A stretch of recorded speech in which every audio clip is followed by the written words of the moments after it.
Good evening, everyone. A very warm welcome to all of you. And I am Ashwini Patel, and I will be your host for today. As you all know, that we Innovation Cell and Entrepreneurship Cell NIT Raipur, we are going to present a workshop on design and thinking with Disha Kaushal ma'am, which is a 5 day workshop. We Innovation Cell and Entrepreneurship Cell and NIT Raipur is a team of most ingenious students and professors. We just don't engineer things but add value to it. We work hard to develop an innovative instinct in every student and touch as many lives as with it. Our team aims to instill the essence of revolution and entrepreneurship among the students, reassure and assist innovation through direction, mentorship, and support. We provide an idea friendly environment and take their ideas to most profitable stages by making out most of it. Now, let me give you a brief introduction about Disha ma'am.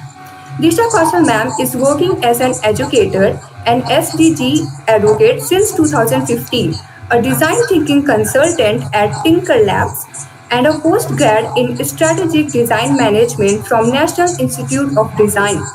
She has worked as a project manager for community radio mobile app, research for a children's project with Sesame Street, design strategic for iOS app, and as junior graphic designer and copywriter for Grazia India. So that has been all about her. I think it's a lot. So let's, without wasting much of time, let's go to Disa ma'am and start the workshop. Okay. Thank you, Ashwini, and thank you, NIT Raipur Innovation and Entrepreneurship Cell.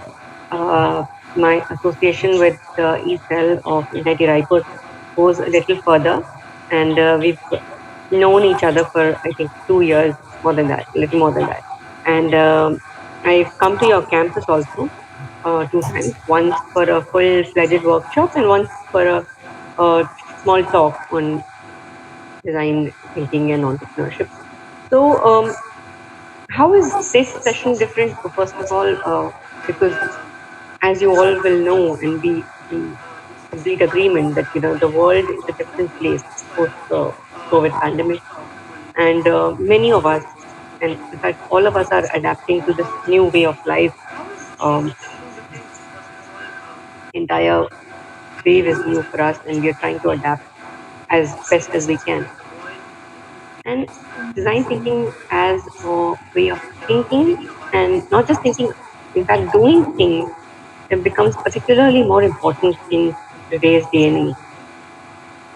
I have specifically named my presentation design thinking for a post-COVID world because it becomes even more important. And I've seen people who have not been formally trained in design thinking or even anywhere closer to design who are doing very well, and they are using this novel way of thinking to solve complex problems, be it foot operated sanitizer machines, or low contact teaching, low contact drug administration, low contact vaccination.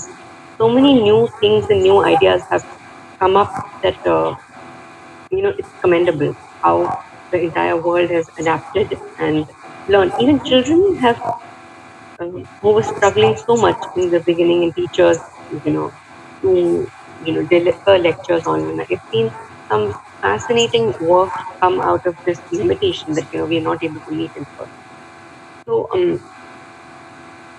let me tell you a little bit briefly about what design thinking is and why we should be talking about this right now. Um, okay, so design thinking and innovation and entrepreneurship, the two words for which this E-Cell stands for, are closely interlinked. And I personally believe that design thinking is a very misleading term because whenever we talk about design thinking, people automatically assume that it is something to do with design and beautification of things or something to add more ornamental value, and then it completely dilutes the purpose of you know bringing a new product or a service to life. So I'll tell you why design thinking gets the name design and thinking from, because it is an iterative, creative, problem solving process which seeks to understand the user, and it can be any user, any stakeholder in the complex uh, problem that we are trying to solve. It challenges assumptions and redefines the problem, utilizing elements from the designer's toolkit like empathy and implementation and experimentation in an attempt to identify alternative strategies and innovative solutions. So there are five things when which we must remember when we are trying to understand what design thinking is. A, firstly, that it is a iterative, creative problem solving process. It goes on in circles, and you keep improvising, like how typically engineering students develop apps, and you keep coming out with better versions. So it is like it is iterative and creative problem solving. So this is number one thing that you need to remember. Second is that you challenge assumptions. You try to go beyond your existing knowledge, try to challenge the assumptions and dig out deeper to understand the problem better and redefine the problem. So you're challenging assumptions and you are redefining the problem, borrowing elements from a designer's toolkit, which are empathy and experimentation, so that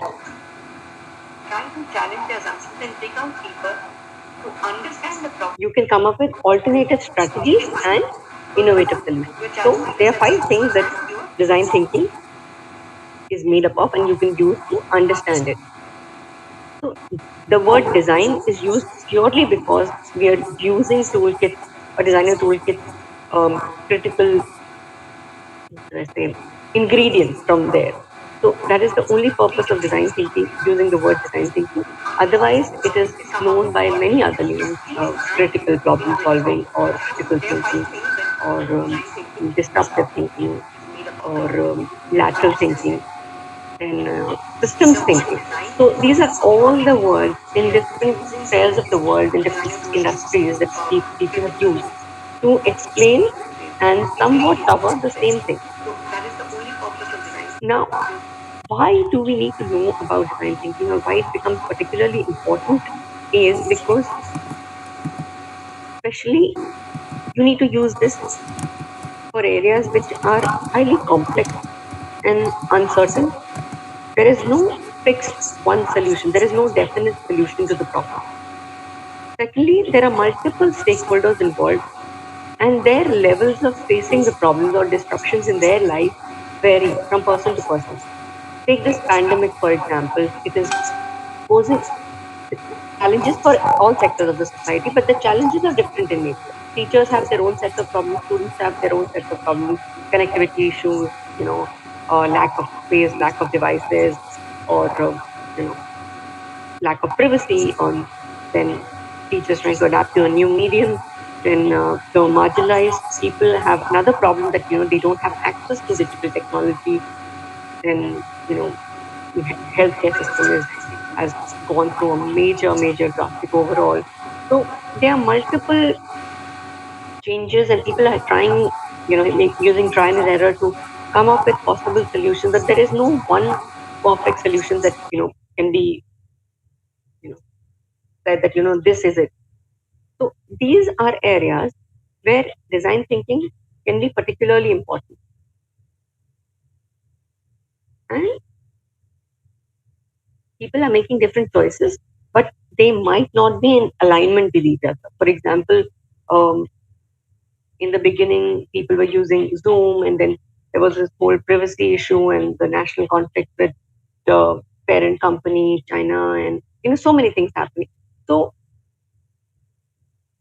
whenever in consulting also, there is a problem which does not have a predecessor matlab ki, it's something that has not happened in its same form in the past. Although we have had pandemic, but at least in the last 100 years, this is something novel and completely unheard of, and it has changed how our lives are. We are moving around with masks. Our children are locked up inside homes. And even today, in many parts of the country, people are still very scared to step out. I don't know how the status is in whichever cities you are living in, and attending this workshop from. But things have quite a bit disrupted. And then in these kind of situations, it is that, design thinking becomes particularly important. And I'm going to introduce the term to you, which is called wicked problem. Please write it down and you can have a look at it later. Ashwini, Ashwini, are you there? Yes, ma'am. Is somebody going to be running my slides so that whenever I'm Yeah, ma'am. Just a minute. I'm just presenting it. okay, because it's kind of difficult to retain so many new things in a go.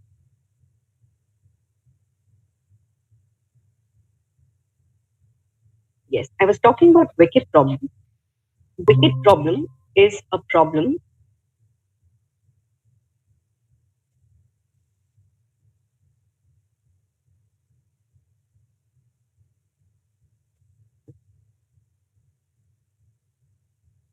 which is has a cultural and social nature, and it is difficult and almost impossible to solve it completely because you don't have complete knowledge about it, or there is contradictory information. Some people, जैसे अभी भी some people are saying that it's a great thing. Now, of course, it's a national achievement that we've been able to administer the vaccine dosages to so many people in our country. At the same time, some people are hesitant because people have comorbidities and many other problems that people are facing. So, these things also exist, and there are a large number of people and opinions involved. There is a large economic burden, and the interconnected nature of the problem makes it very difficult to solve it completely. Say, for example, the plastic problem. You understand that how plastic is an integral part of our life, and you know today it is seen as the biggest pain in our lives, and a big problem which is causing so many difficulties. But go back a little in time, say around 20, 30 years ago. This is one thing which was considered a magic material because it brought down transportation costs and in turn fuel consumption costs to such a low that it was called as magic material. So look at how the context and the timing in the use of a specific material can bring about such a drastic change in how the same material is used, because most of the plastic that is lying there in the ocean world has been produced and consumed in the last 20 years, which is your lifetime. So it is for us to examine how this problem is created by ourselves, and how we have turned something which was aimed to be very helpful and fruitful to something as disturbing as you know how plastic is in our life right now. So 1 second, Ashwini, can you move the slides? Yes. Yes. So I had discussed about design thinking, when to use it, how design thinking helps in innovation, and then move further.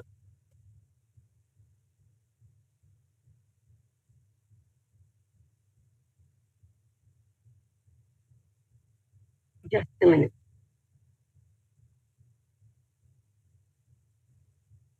Just a minute. Yes.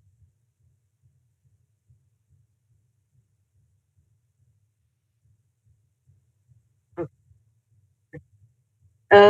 Am I the host? Am I allowed to present? Because I think my laptop might be in a better state right now. Ashwini?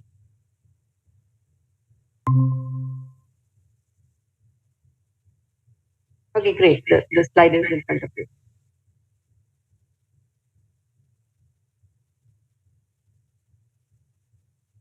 Okay, great. So yeah, this slide covers exactly what I was talking about earlier about design thinking being in iterative, creative problem solving process, understanding the user, redefining the problem, and using the elements from a designer's toolkit, which are you know empathy and experimentation, to in an attempt to come up with alternative solutions and innovative solutions. Okay, so that's that. And then I went on to explain to you what wicked problems are, giving two specific examples of wicked problems that we all are in right now. One is COVID 19, and second one is the menace of plastic consumption and excessive usage in our life. So, anything else? Any questions that you're getting from YouTube? You can share it with me right now, or we can move on to the next slide.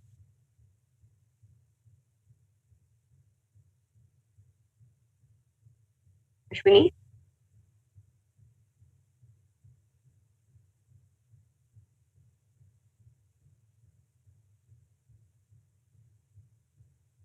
Okay. Yes, ma'am, please move ahead.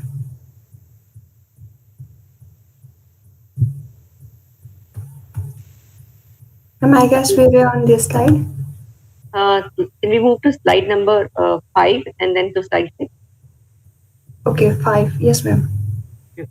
So this is what I was telling you, where you should be using design thinking. And typically, so when you find yourself in the middle of something as disruptive to our lives as has been the COVID-19 pandemic, you can see that it is the dictionary definition of a wicked problem because it fits in at each of these levels. It's a highly uncertain area. People are making so many choices that we don't know that are right or wrong for them. um, आप घर में रहते हैं तो you are trapped and your economic of the family and the nation are suffering.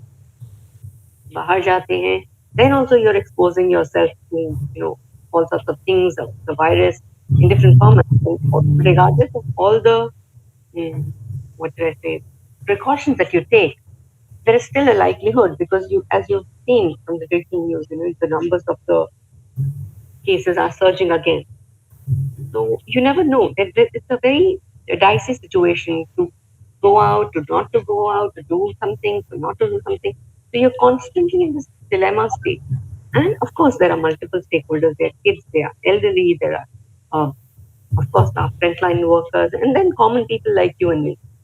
So all of this is the dictionary definition of a wicked problem. And when we go to design thinking, this is the best way that we have to come out of a problem like this. And people in their own way have somehow resorted to this also. आप देखिए so many innovations have come in the last 1 year. Uh, Temporary mask, hand stitched mask, mask out of recycled t-shirt, um, face shields made out of plastic holders, and mm, what else is there? Mm, so many temporary fixes that we are seeing. There was also this high adaptability. If you can go to slide number 9, Ashwini.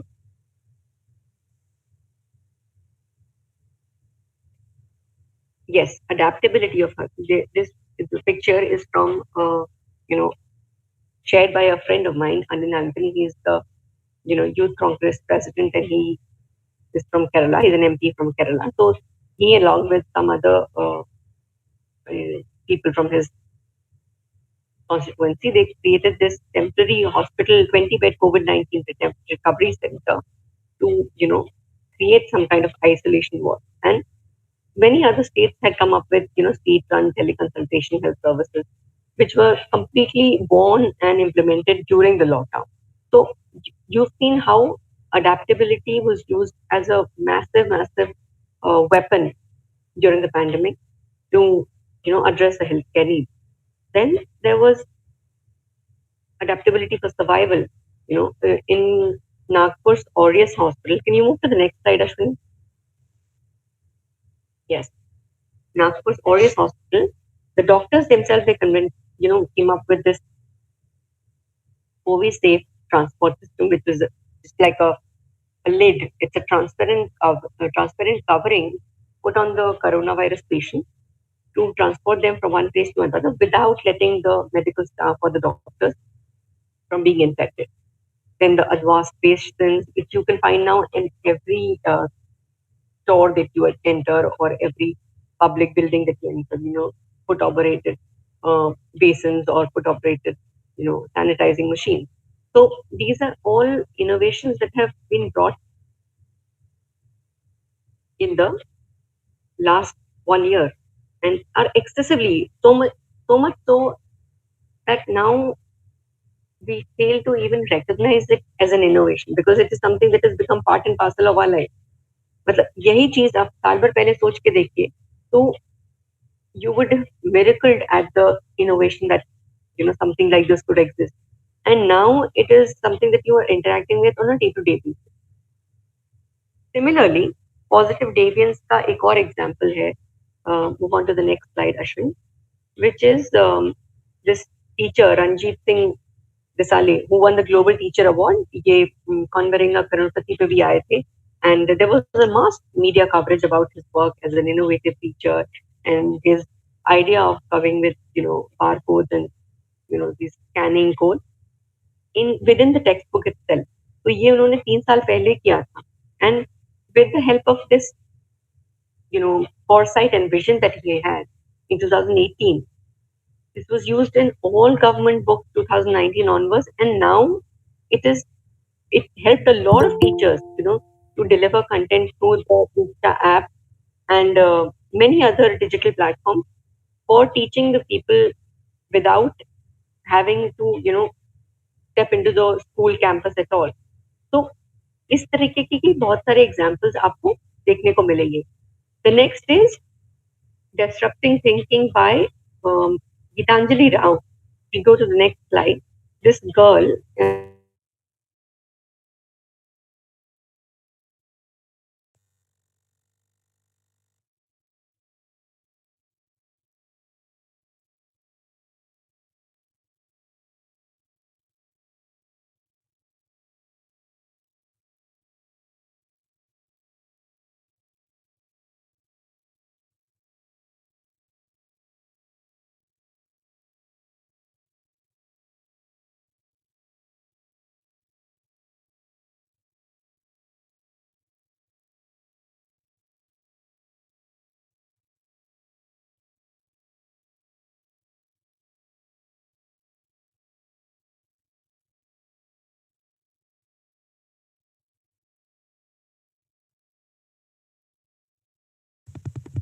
Sorry for the interruption. I guess ma'am is facing some network issue. Stay tuned.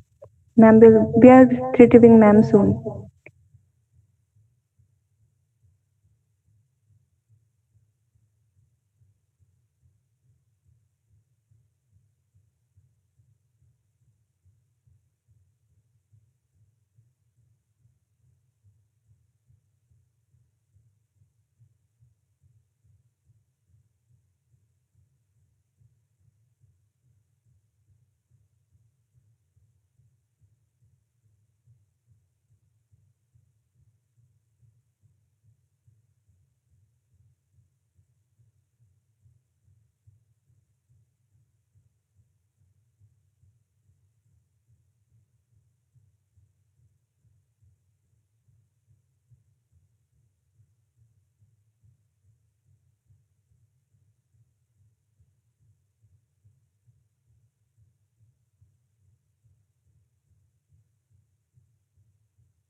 hello,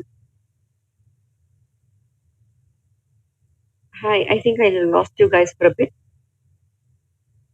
Is it better now? Yes, ma'am. Okay, just a moment. All right. So I was talking about Gitanjali Rao, and I don't know till what part you guys heard me, so I'll just repeat myself. And something that she invented this app called Kindly, which helps you protect yourself against cyber trolling and all kinds of cyber crime.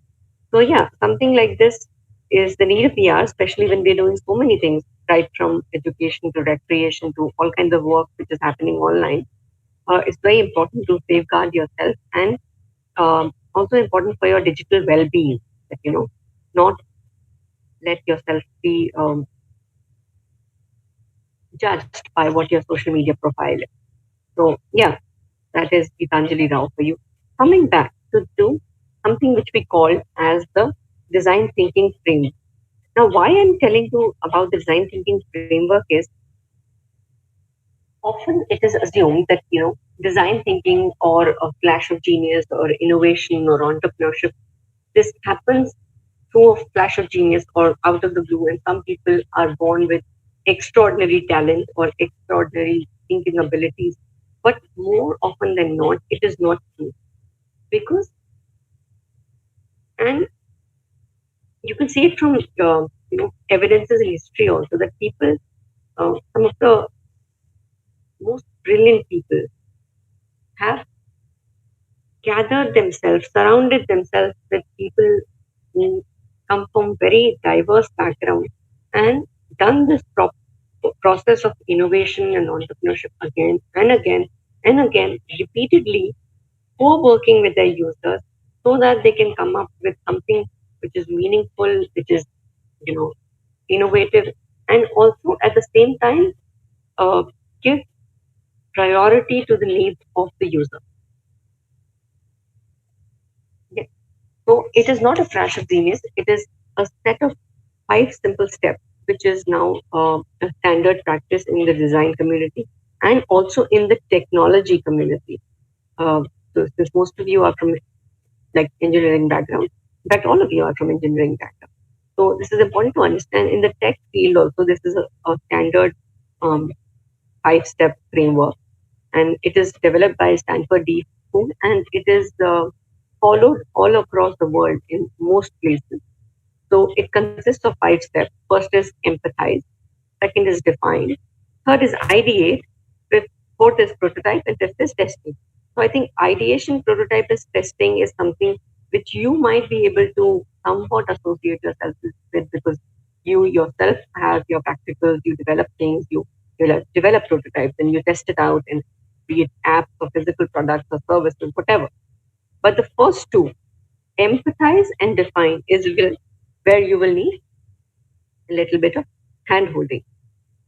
I'll take a moment here to ask Ashwini if we have any questions or queries till now.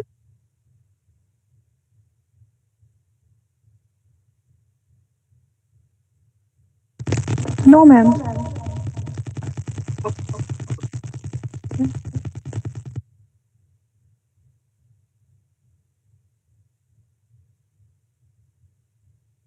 Yes.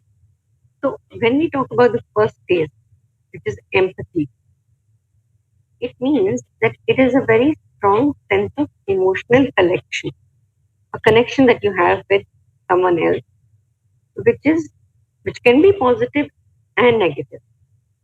It is a little different from sympathy because when you sympathize with someone, you are automatically putting yourself one step higher than them and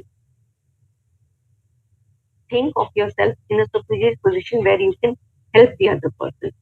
Empathy is not like empathy is where you try to actually listen, feel the sense of pain or pleasure, and see how you can work together to make it better or amplify the feeling of happiness or make it last longer. Okay, so this is where empathy differs from sympathy. Now, easier said than done. Empathy is a complex process, yeah, a process which is purely from the social sciences and something that you might not be able to relate yourself immediately, but there are ways of doing it and set ways, and you can use either of the multiple ways that I'm going to let you know about. And we can again discuss about each of these ways tomorrow.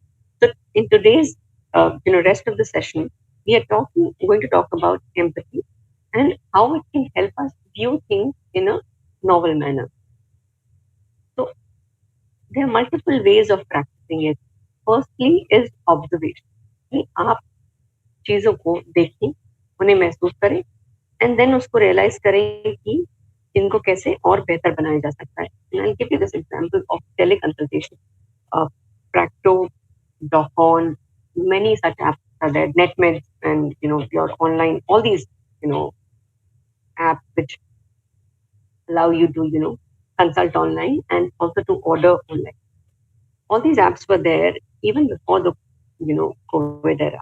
But this teleconsultation or e-consultation gained practice only during this time when there was a physical limitation that you of us not being able to go out.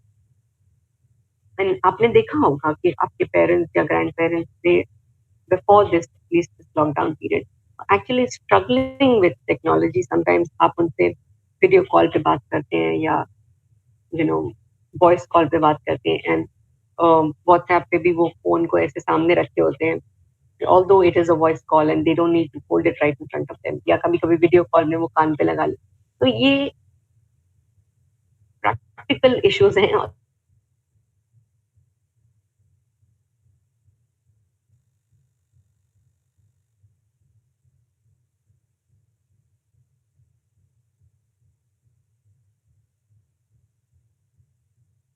वो doctor जो होगा वो हमें time नहीं देगा हमारी बात नहीं सुनेगा या maybe they will not mm, give us enough importance. Will it be real?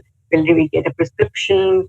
How will the doctor measure our vitals? वो सब कैसे चेक होगा बहुत क्वेश्चन सबके दिमाग में रहते थे आपके अपने घर में भी ग्रैंड पेरेंट्स होंगे पेरेंट्स होंगे जिनको इन सब चीजों से लगता था कि मतलब ये कैसे पॉसिबल हो पाए but this all change and people because of this limitation that कि आप नहीं जा सकते so they start doing things online booking consultations and now if you look at most of them they say that it is actually better because वहां पे तो doctor हमारी बात सुनता भी नहीं है कई बार they keep looking down and scribbling something on the paper they're not even talking to you even hearing you out properly so these are changes that have happened um, और ये ऑब्जर्वेशन से आप देख सकते हैं इन प्रॉब्लम्स को समझ सकते हैं इनको सॉल्व करने की और बेहतर कोशिश कर सकते हैं इसीलिए अब अगर इंडस्ट्री ट्रेंड्स में देखा जाए तो this is going to be a trend which is going to stay for much longer which is e-consultation all right secondly also because there is low contact there is low risk of transmission and elderly लोगों को specially travel करने में या उनको कहीं लाने ले जाने में काफी दिक्कतें होती हैं तो इसलिए उनके लिए ये काफी कन्वीनियंट है and this will stay so first I was telling you about observation next that I think you must know about something is called conversation conversation का मतलब क्या होता है यहाँ पर it can be a casual conversation it can be a formal interview it can be a written interview also. And now what researchers like me and many people from my community are doing is telephonic or video interviews that we are doing right now. So you talk to the people just as you would have if you met them in person, and you have a list of questions already written down with you, and then try to get to know their problem in further detail. So ये मैं आपको एक अपनी real life scenario का example देती हूँ जिसमें हमने एक स्कूल के स्टूडेंट्स के साथ प्रोजेक्ट किया था where we were looking at redistribution of household chores especially during the lockdown and we were trying to find out what is the most disturbing or most tiresome task in the house and how what you can do to make the life of the primary caregiver or the mother or the women in the family better तो सबने मतलब A to Z 100% लोगों के responses were about washing utensils या बर्तन धोने के मामले में सबने उसके ट्रिक्स भी निकाल लिए थे कि मतलब दिन में ऐसा करके and this is something that we learned from our interviews by talking to people in person first hand um, experiences with them. So glasses fix कर लिए या सबके अलग साइज के अलग कलर के glasses fix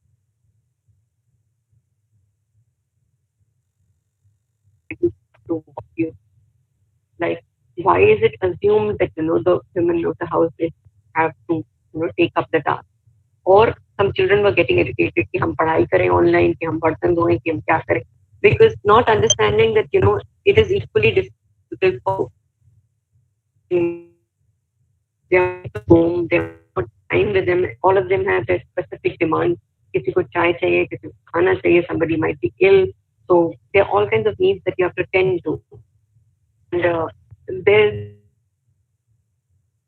don't even have to remind anyone that मुझे क्यों डांटना पड़ता है या बोलना पड़ता है मुझे नहीं लगता अच्छा लगता to be the villain of the house telling other people to do these things because it's not just my job if you don't wash these dishes then you also will suffer in the next meal because you won't have something to eat out of so many interesting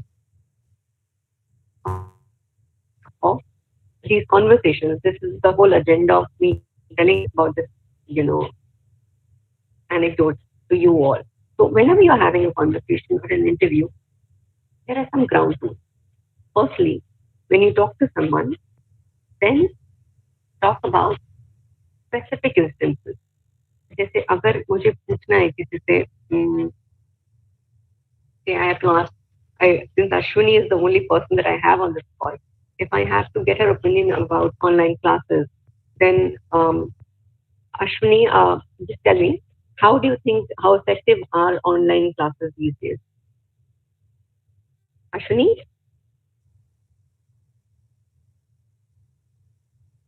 Ashwini,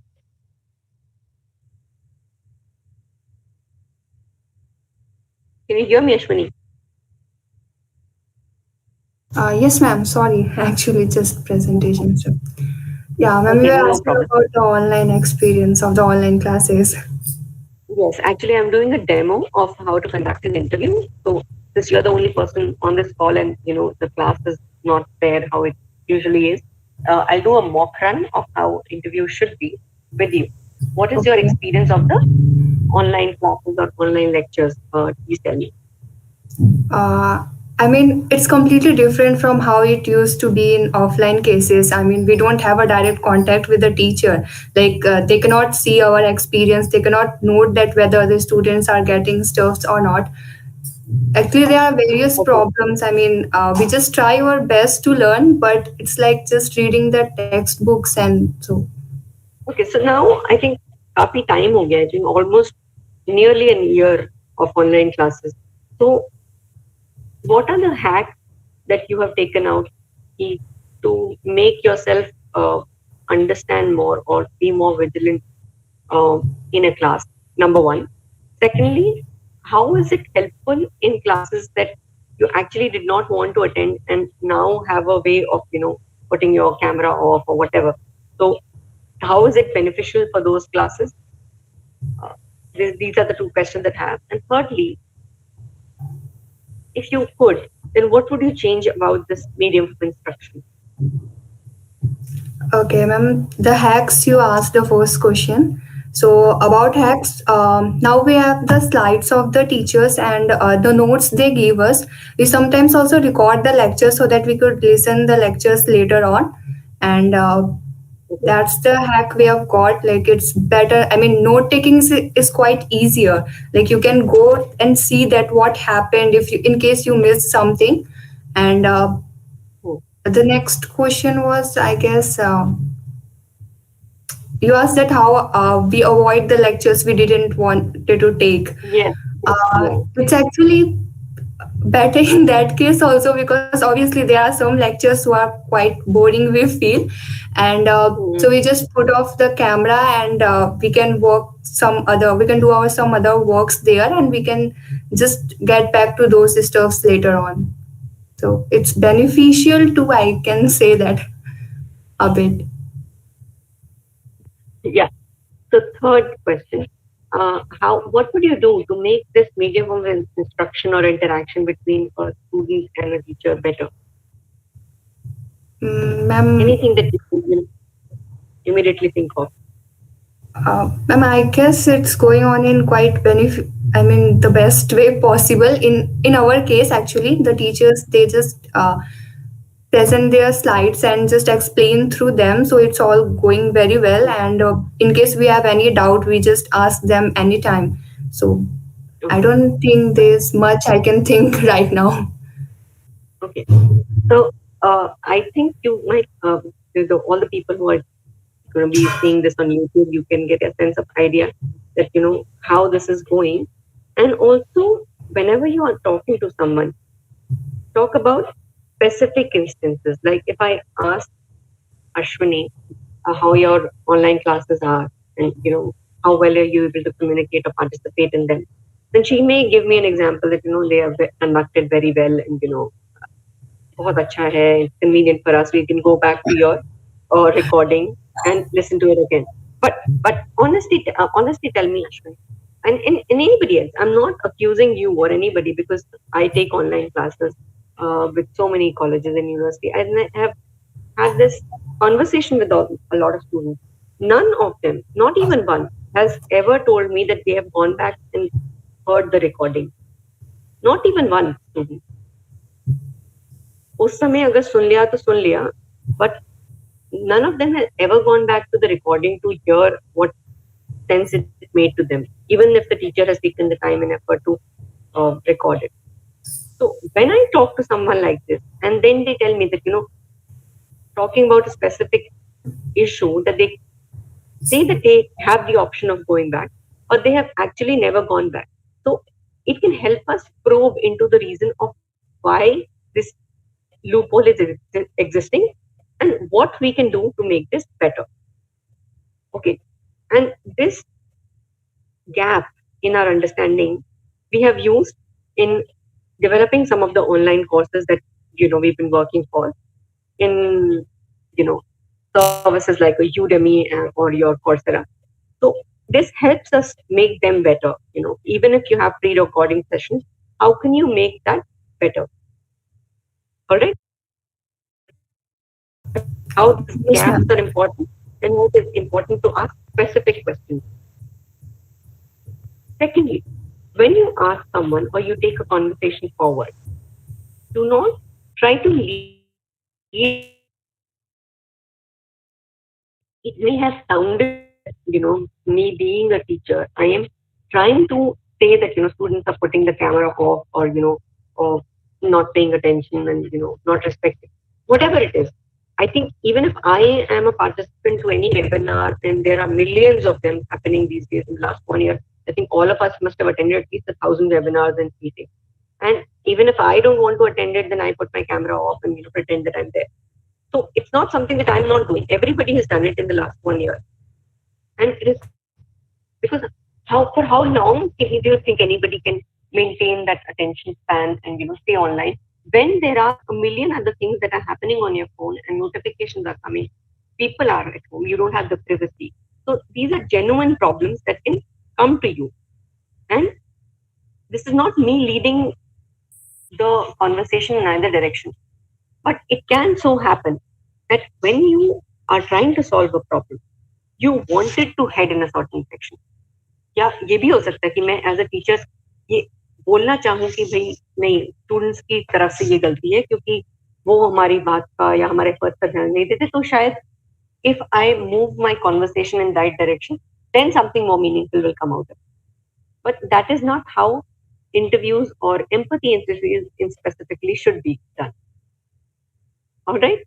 Do not ask leading questions. Thirdly, third point is that, try to avoid asking questions which can be answered in one word, either yes or no, because then it doesn't give the scope to the other person to explain their side of the story, which happened right now because I'm just not able to have a physical interaction or a one-to-one interaction with Ashwini, and it might seem that I'm just saying something and she's adding her bit here and there. But whenever you're conducting an empathy interview, take the time out, be there in person, so that the other person whom you're talking to, they feel that you really want to listen to what they are saying. And always conduct these interviews and conversations in pairs, so that if one person who is asking the question, he or she misses out on some detail, the other person is there to make a written record or an audio record or a video record of it, which you will need to make a transcription and get insight from that interview. Okay? There are a couple of things that I have told you about, interviews, um, which you must keep in mind. There's one more thing that I want to tell you is that, at no point of time during the interview should you shy away from silences. There are times when your respondent does not want to talk about a certain thing. So take some time, change the topic, maybe talk about something that they are more comfortable with. Change the wording of your question and try to frame it in a manner that they can become, you know, more convenient. It should not at any point come to a dead end where you have asked something they don't want to answer and the conversation is over. The conversation needs to keep going. Even if they don't want to answer that question, you have to move on to something else. If not that question, some other question, or whatever you want to get out of that conversation. All right? Ashwini, I hope you can convey it to the YouTube channel as well, because I will be sharing notes of how to and things to do and not do during an empathy interview. There's a very standard format from Stanford Dean School only, so which we can share it with the students. All right, Yeah, sure, ma'am. I will do that. all right. So we have discussed two things. One is observation. Second is conversation or talking to people, interviews, empathy interviews, as we like to call them. Third is something which is called shadowing or a day in the life of, where you follow the person through their experience. Say, for example, if I want to make the life of a paramedic better through this, you know, pandemic and how exhaustive their work hours have been. In order to be able to do that, I need to see their behavior and how their typical day looks like or a week looks like for them. What kind of work shifts are there. So you can shadow that person. And shadowing means like you literally follow them in every step of the day. Uh, you know, what they're doing, the kind of breaks that they get, what they do in that break, their meal times, how short or long they are. What are the periods where they are most attentive, or what are the periods where they are required to be most attentive. Um, you know, what kind of judgment calls they make in terms of patient-related emergencies or non-emergencies. So, yeah, this shadowing especially helps in making these kind of solving these kind of problems. Next empathy technique would be ethnography, which for me as a researcher and as a design person from the design community has not happened in the last 1 year. Because ethnography means that you embed yourself in that culture, live with those people who are facing that problem, and experience it with them. So it is a very immersive and truly empathetic experience. But due to this pandemic and our limitations of physical travel, that is not happening. So we are trying best at every level, and I'm sure you all will also in whatever innovations or disruptive problems that we try to solve. That since these ethnographic immersive exercises cannot happen, so you try to compensate that with interviews or more detailed interviews, and you can conduct multiple rounds of it if you feel that one conversation was not enough. Then the next form of empathy technique is your analogous experience. I'll tell you how analogous experiences work. So, if, for example, somebody is asthmatic, they are having coronavirus and they have been put on breathing support and their assisted breathing and multiple things, put into their nose and all sorts of things. So how do you make that experience better? Now, obviously, the person who is then in that situation will not be able to communicate it with you because they are going through a lot. And secondly, even if they come out of the situation, they might not want to relive it. Secondly, may not have vivid memory of how they went through that experience. So you might not be able to get enough information from them. The best you can do is talk to the paramedics, to people around them, but they also will not be able to define it in words. So best is to look for an analogy in a completely different setting, like for example, take snorkeling or scuba diving, where you have assisted breathing, but it's a more pleasurable experience. That is not something that you're forced to do, and it's a different setting altogether. So you can get your insights or you know how to make that better from there. So are you getting an example how analogous experiences work? Ashwini, you are my only guinea pig right now, so I am uh, just hoping that I get my answers from you. Yes, ma'am. So did you understand this whole explain? If you have to say Hello. Sorry, ma'am. Can you just repeat the last line? Actually, there was some network issue. I guess I didn't heard. yeah, I'm saying that, can you did you understand this whole empathy technique of analogous experience? Yes, ma'am. I got a bit. Yeah, I'm just Okay, okay. still trying to What I figure. was saying was that, analogous experience will, what you have to do is that, if you are trying to find a solution and the person who is going through that problem is not able to tell it to you themselves, then you look for an analogy in a different situation where people are able to tell you about it. Like if you're trying to make a better breathing equipment for somebody with breathing problems, so obviously the ill person cannot tell you, but if you ask somebody who has gone for snorkeling or scuba diving or some other kind of space experiment, so they also have assisted breathing, but they will be able to tell you because they are conscious, and that is a pleasurable experience and not something where you are sick and unwell. Yes, ma'am. Yeah. You get it? So this is how analogous technique of empathy works. So basically, we are providing an analogy to something. Analogy to a behavior. Yes, या ma'am. कैसे पता आपको उस user को क्या problem हो? फिर आप ये स्लाइड पे I don't know if you are still screen sharing but these slides are there. Yeah, just ma'am. Uh, I'm just sharing the slides once again.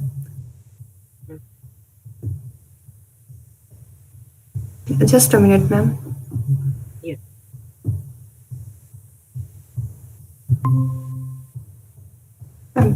Yeah, they are visible now.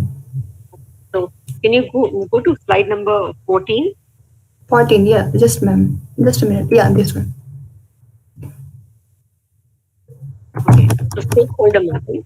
This is something where you track different people who are affected by the problem. Say, for example, you are um, trying to solve the problem of anything, any problem. Say, people not adhering to traffic rules or people not wearing masks in public places. So, who all are the people affected by it? Who are the people in charge of keeping that in check? Who are the people as who are most affected? Like, say, for example, doctors or paramedics. Because अगर आप नहीं पहनते हो, तो उनका काम और उनकी effort सबसे ज़्यादा increase होता है. So when you are doing a stakeholder mapping for some problem like this, you consider every possible person who is or can be affected by that problem. You write down their experiences, you talk to all of them, and make a note of the problems of each of these stakeholders. All right. So this is what stakeholder mapping is, and this is also an integral part of your empathy exercise or the empathy phase of the style taking framework. तो अभी हमने बात करी conversation या interviews की. Go to the next slide Ashwin. Yes, we spoke about conversation and interview. Spoke about next slide, immersion and ethnography. We also spoke about extreme users, where I gave you the next slide, the examples of Yeah, analogy, analogous experience. Okay. And then we also spoke about stakeholder mapping, which I explained to you at the end. So these are a few techniques of empathy that I had wanted to discuss with you. Tomorrow, when we meet, I will do a quick recap of these empathy exercises or the techniques that you can use. And also, we will move on to the next stage of the design thinking framework, which is probably the most difficult part of it, which is defining the problem and needs the most hand holding from me as a facilitator. So, please feel free to send in your questions or any queries to the eCell, and we will all take them up tomorrow. And then thank you so much for being part of this workshop. And thank you, Isel and Ashwini and Sikta, all those people involved, Professor Saurabh Gupta sir, for having me. I'm looking forward to another meaningful session tomorrow. Thank you. Thank you, ma'am. It was really a wonderful. The workshop was really very nice and friendly, and especially I understood a lot. So thank you for joining. And we hope, in case we have any query, I will convey it to you. So I guess we'll end here. Thank you so much, ma'am.